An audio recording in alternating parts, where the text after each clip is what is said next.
Greetings collectors and welcome to today's retro game review. Like many children of the 80s, I grew up with a lot of space shooter games. You know the type, hordes of enemies and bullets flying at you. Today I'm taking a look back at one of my personal favourites for the Sega Mega Drive and Genesis. Known as Tatsujin in Japan, but to Western audiences, Truxton. Truxton does have a backstory, and as you might expect, it's completely irrelevant and there purely to make up extra space in the manual. There's an armada of Gaidens led by the evil Dodurava who are invading the planet of Borogo. As one of the final surviving fighter pilots, you challenge the Gaidens in a last attempt to destroy the invaders. It's all complete nonsense, but hats off to coming up with the most generic backstory ever to a shooter game. None of this matters at all though, as Truxton originated from the arcade. It's not as if we stood around reading the backstory.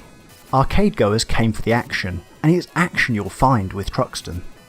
Initially looking at the game graphics, you're going to quickly come to the conclusion Truxton does not look particularly impressive at first glance. Its sprites are somewhat simple, the backgrounds lack detail, and if we're honest, does the side display really need to take up around a quarter of the play area? Or was this a mechanism to cover up some of the technical limitations of the day, as with Truxton's sister game, Fireshark? However, looks can be deceiving. It's the gameplay that really hits the spot in Truxton.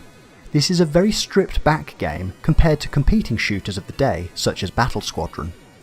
You'll typically do all the things you do in a shooter of this type though. You'll shoot down waves of enemy, avoid the oncoming fire, and collect a range of pickups. Typically, you'll be upgrading your speed, power, and occasionally an extra smart bomb for those trickier moments in the game. What sells Truxton is its direct approach to fun. This really is a game that says don't overthink it, just play. Along your way, you'll also have many opportunities to upgrade your weapon. You'll start with a decent enough orange bullet spread fire shot, ideal for covering off large areas of the screen, but not so powerful as the other options in its initial state. The green laser is a bit of a fan favourite. It will only fire straight ahead, but this means that you get more bang for your buck when it comes to firepower. For some of the sub-bosses, this is a great option. The final weapon is the blue shot. This is where the action is really at. Individually, it is weaker than the green laser, but it has a trick up its sleeve. The blue lasers lock on to oncoming enemies, making it ideal for screen clearing runs. At full power, it can be an absolutely devastating weapon. Lose it though, and you're back to square one. As with many games of this type, lose your powered up weapon and you can find yourself in some serious trouble if you can't quickly build its power back up.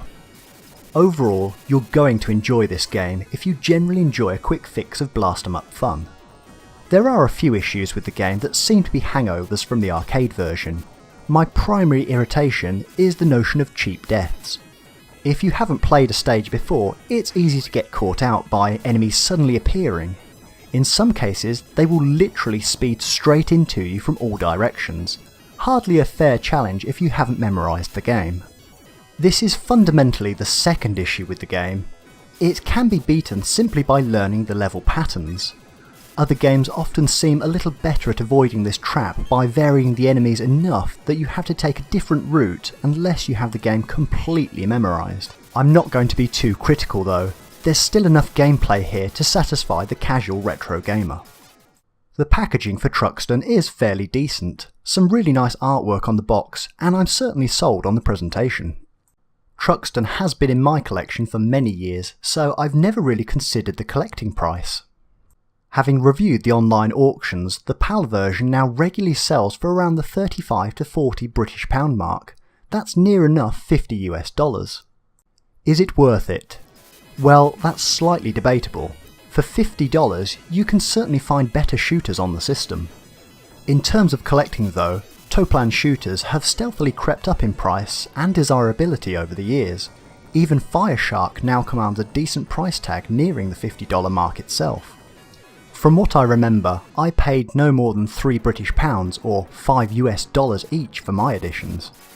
Truxton is a great game. It's simple, effective, and the music really does scream generic 1980s space shooter.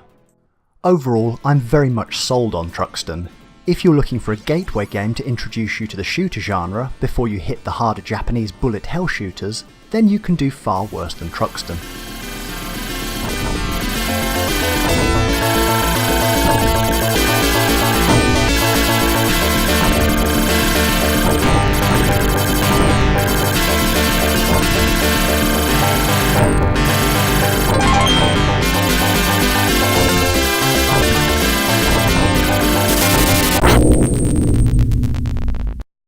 Hello again, I hope you enjoyed today's show and thank you for the view. Remember, you can always comment, like, subscribe and find us on the social media sites below. Happy collecting!